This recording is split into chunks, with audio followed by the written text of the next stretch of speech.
All right. To go from the stupid to the absolute chilling. Stupid being my last video on Trump for some reason starting a trade war with allies. I mean, okay, start a trade war with China, still not the brightest move, but at least they're adversaries. Canada and Mexico? No reasoning for that. But anyway, this chilling article comes from Russia and unfortunately should come as zero surprise to anybody, but at the same time, still chilling. So, Russia is building an electronic registry of LGBTQ plus citizens. Because, yeah, that is very chilling. Russia's Interior Ministry has plans for a sweeping electronic database of LGBTQ plus people in the country, Medusa, an independent Russia news outlet, revealed this week. Citing anonymous sources at the Interior Ministry, the outlet reported that the Orwellian plan has been in discussion since last year after Russia's Supreme Court outlawed the so-called International LGBT Movement as an extremist organization at the urging of President Vladimir Putin. Still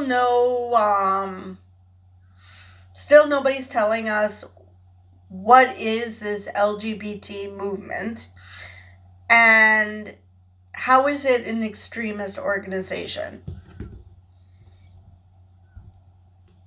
The database will be a large-scale system to track members of the LGBTQ plus community at large, according to sources. They make it sound like they're freaking criminals, escaped fugitives or something. No, that's not what they are. The plans were corroborated by Dmitry Chukreyev, an official with the Civic Chamber of Yekaterinburg, Russia's fourth largest city. He said police have been keeping informal lists of LGBTQ plus individuals since the Supreme Court ruling was announced. Yeah, nothing wrong with that. Oh my God. In 2024, police conducted at least 42 raids on LGBTQ plus friendly venues across Russia, and I've done a couple of videos on those. According to an investigation by independent news outlet Current Time and human rights organization Sphere. Beatings, forced confinement, and sadistic humiliations based on sexual and gender identities are regular features of the sweeps. Russian officials and state-aligned media regularly described Russia's LGBTQ plus community as a network of paramilitary groups calling for an open gender war who engage in dehumanization and devil worship. The outlet reports. Officials and media credit security forces' actions with suppressing anti-state activity. Okay, paramilitary? Do words have any meaning anymore? Because how are they paramilitary? Seriously, like I said, do words have no meaning anymore? Open gender war? What even is that? Are you saying because gender stereotypes are collapsing? Is that it? Because if that's what you consider gender war, then you probably lost a long time ago. And dehumanization. No, that would be you guys that are being dehumanizing. And devil worship. Again, where do you get this? Do some of these people belong to the Church of Satan or Satanism? Which, as I've mentioned before in my videos, don't actually believe in Satan because they're freaking atheists. So, where's the dehumanization except from your side? And who worships the devil? I mean, unless they're Christians, they don't even believe a devil exists. So, I'm not sure where that comes from. Except from the tried and true from the 60s in this country, where even the 70s, that this idea that, certain music is satanic, things that they do not like have to be satanic, because it couldn't possibly be that people just like different things. No. This is inherently bad for some reason. Anyway, suppressing anti-state activity. Now, that I can believe. Not amongst the LGBTQ plus exactly, but I'm sure there is anti-state activity. If by anti-state you mean, why can't Putin fall out of a window? The raids, in addition to intimidating the queer community at large and forcing the closure of several venues, had provided security officials with information that would supply an electronic LGBTQ plus registry. Yeah, nothing nefarious with that at all. An employee at a Siberian queer establishment told Medusa security forces copied the entire database from the computer where we keep track of reservations. Ew. Obtaining information about hundreds of clients. Fingerprints and mouth swabs were collected from visitors during a raid at the Eaton Club in Chelyabinsk,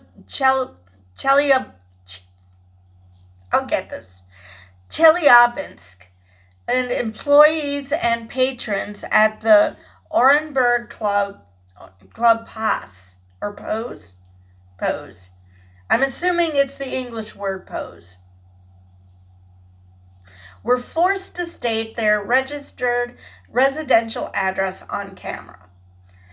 Yeah, nothing to worry about there. Nothing to see.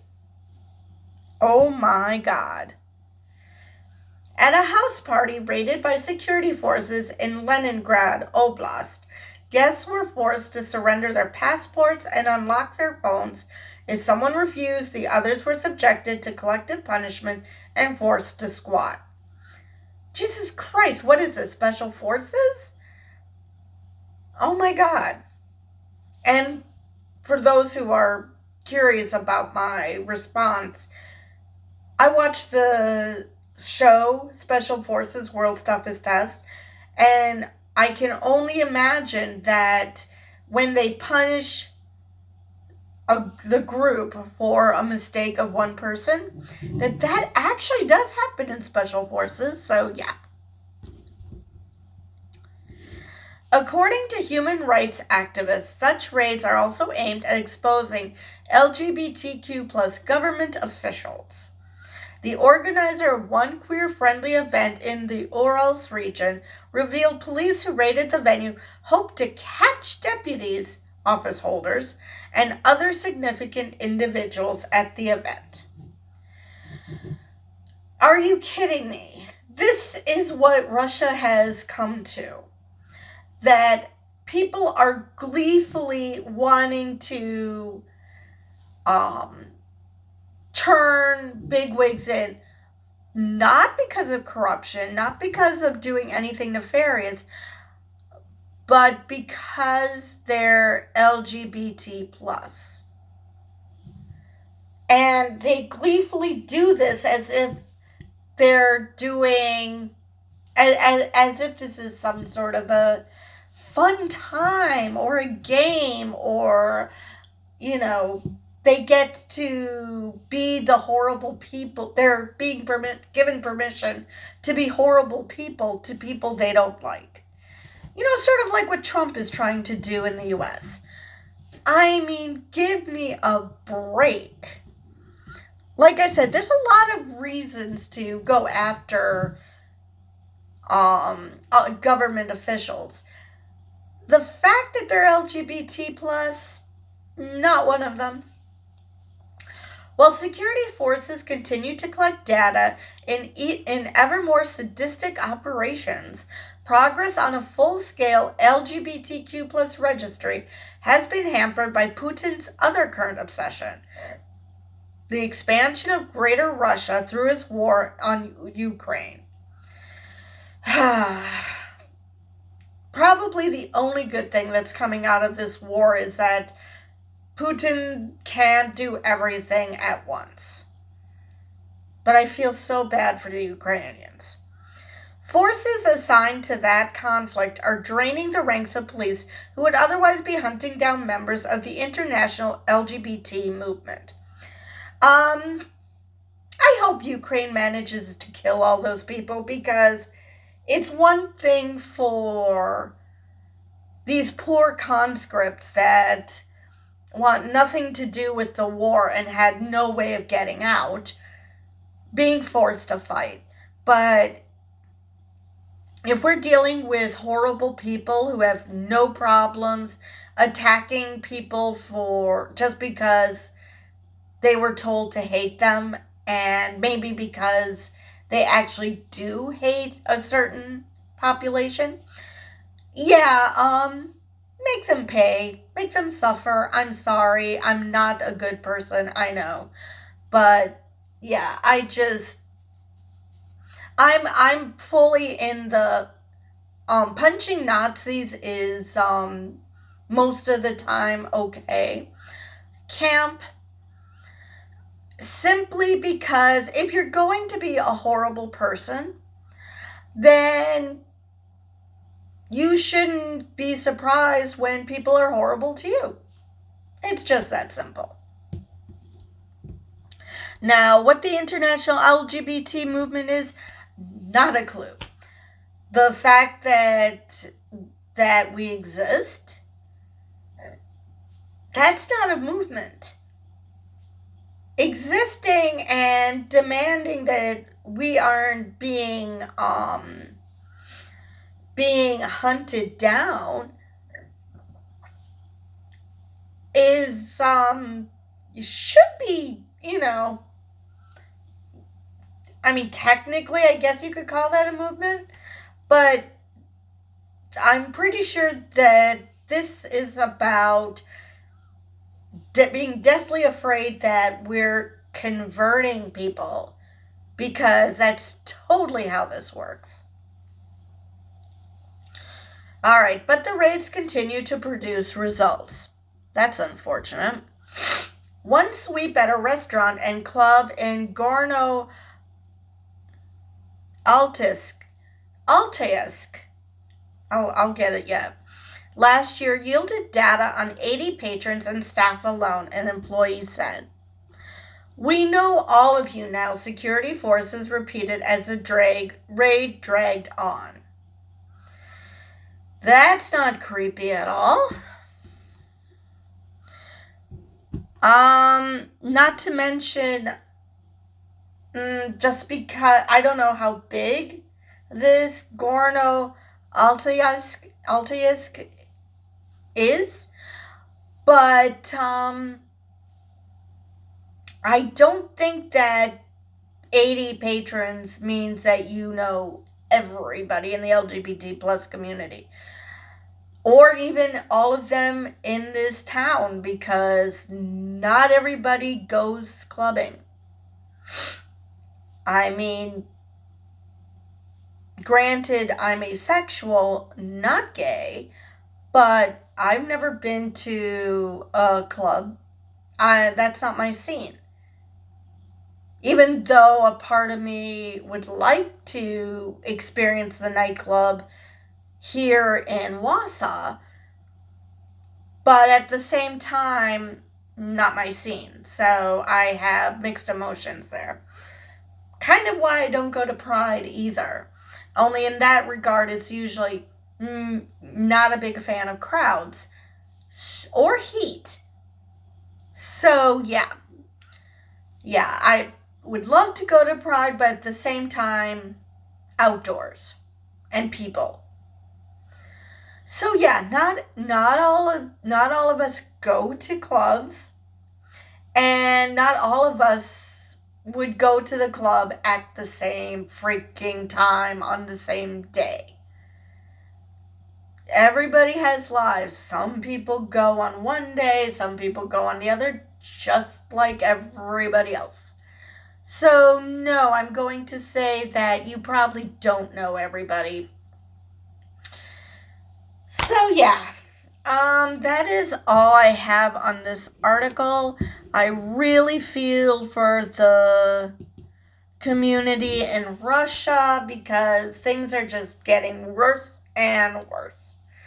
And I think I said it in the beginning, I wouldn't be surprised if this eventually were to happen here, if Trump and his buddies get what they want. That it wouldn't surprise me that it slid down that far. I have already heard rumors about them doing that with abortion. Trying to have a database of women who've gotten either abortions or some type of reproductive care. I'm not quite sure of the specifics. So it wouldn't surprise me if they also wanted a database on the LGBT plus. They might start with trans people because that's the boogeyman, especially trans women, because we hate people with penises even though we're people with penises. It's very bizarre.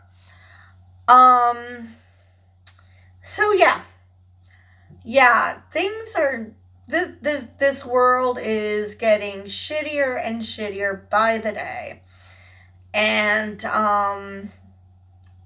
something's got to give. I really hope that people wake up and realize in Russia, because I think in the US, even those who voted for Trump are realizing that, wait a minute, this isn't what we voted for. Simply because, they didn't bother to think before they voted in the first place. But hopefully in Russia,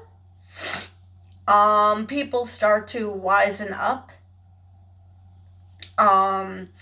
Unfortunately, Putin is dictator for life, so nobody's ever going to get rid of him unless somebody seriously takes one for the team. And like I said, he accidentally gets pushed out of a window. Because that or poisoning are his two methods of getting rid of the opposition. So unless somebody's willing to take that chance and try to make a play for him, who was it who made that coup a year or two ago, and then decided at the last minute he didn't want to kill innocents, so he turned back, and Putin rewarded him with killing him. I mean, he had a great opportunity and he blew it because I don't know, he thought that Putin would allow him back into the fold because he's rich. I'm not sure where that went, but where his brain went that time. But it wasn't where it should have been. So anyway, I just keep hoping that either someone deals with Putin or, he dies of natural causes, which I hear he's in really good health, which is unfortunate. So yeah, things are not looking good for the community in Russia. And all I can hope is that you all stay safe in Russia And if you can get out, do, or find some way to keep yourself, keep your neighbors, keep the community safe. Do whatever you have to do, whether it be leave Russia, whether it be go underground, whatever it is. You know, pretend to be straight. I don't know at this point what it is that you can do because I'm not in Russia. But do whatever you can to be safe because this is scary shit.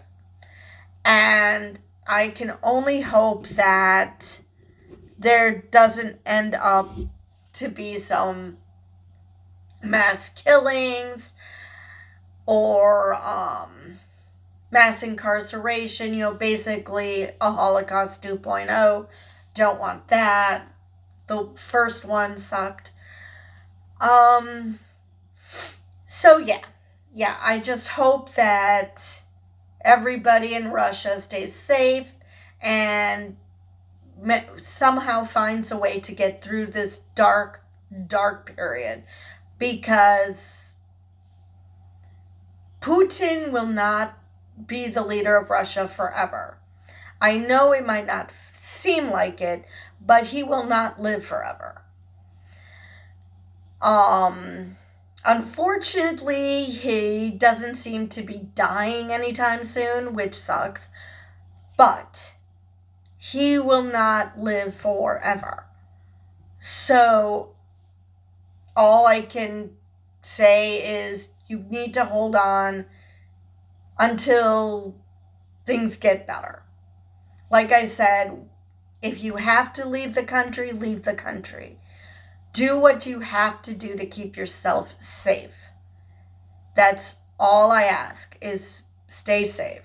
Because it sounds like the police are way too giddy about punishing people, about hurting people, about being just absolute goons. It just boggles my mind that that's being allowed. That there's so many people that are willing to be goons. And it's scary that there are so many people who are willing to be goons to other people simply because they don't like what they look like, who they have a relationship with, whether they have a relationship, that there are so many petty fucking reasons why people feel justified in beating the snot out of someone. I could think of a lot of great reasons to beat the snot out of someone. Being LGBT plus, not good enough. Now, if they did something else that was absolutely horrible, and they happen to be LGBT plus, that's different. But their only crime is being LGBT plus. I mean, I just don't understand how human beings can attack other human beings for just living life. We're not even talking about doing horrible things. They're just living their lives, and police feel like they can brutalize you for doing that. And that's just so scary, and that doesn't say much for the police force in Russia. That they hire people who are willing to be enforcers. That is not what police should do. They should be protecting people, not happily beating the snot out of someone or, creating a database because they want to terrorize you. These should not be terrorists. Police officers should be protectors. of the peace, not terrorists. So yeah, all I can keep saying is I hope you stay safe. I hope you are able to find resources to survive this, or if you can, leave the country if you have to, whatever it takes. Just stay safe. Okay, I'm just repeating the same things at this point. So with that, I will see you guys in the next video.